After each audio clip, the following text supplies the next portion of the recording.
guys, it's Jason here. We're going to make a little cheese melting video.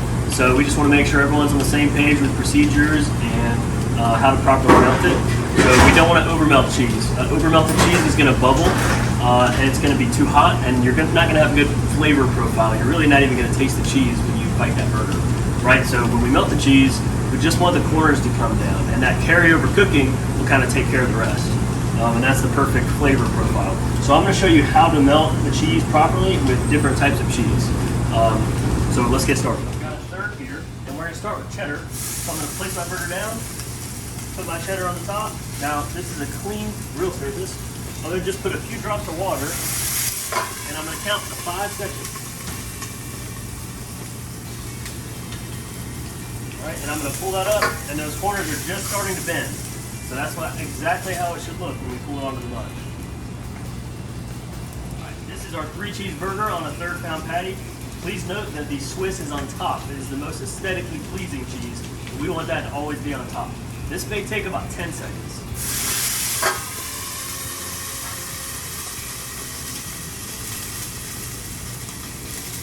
7, 8, 9, 10. Let's check it. There we go. Beautiful. Corners are falling down. It's nice and warm on the middle there. Okay, let's talk about American. We really don't need to melt American as long as the cheddar, the pepper jack, or the Swiss. We also don't really need to dome it because it's really thin. It's going to melt quick. So I've got like a medium burger here. So I'm just going to flip this burger so the juices kind of come up, and I'm going to set this on there.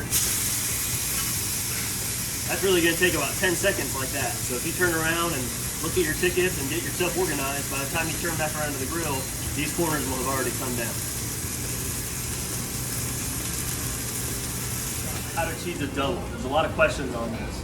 So if it's a double with American, it's just going to get 1 piece of American. Or just a double with Swiss, it's just going to get 1 piece of Swiss on the top, okay? If we have a 3-cheese or a bacon double cheddar, we're going to split that cheese.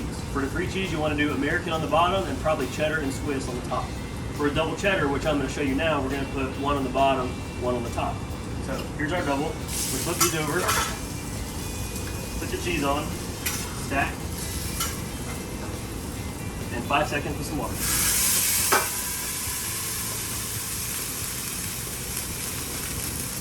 5 seconds, we're going to pick that up.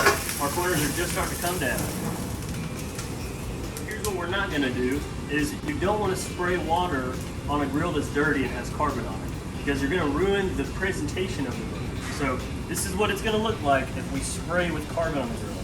So use your grill scraper, make sure it has a good blade on it, and always spray your burger with a clean surface, okay? A couple things to note. We talked about making sure that the corners come down and we don't have any bubbling of the cheese. We talked about what to do with a 2/3 pound. I do have a cheese setup here that I'm going to show you. I've got an ice mat underneath it, and I don't have the cheese over the top of the pan.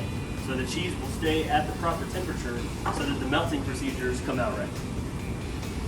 One last tip, we don't want to have more than 1 pack of cheese open at a time.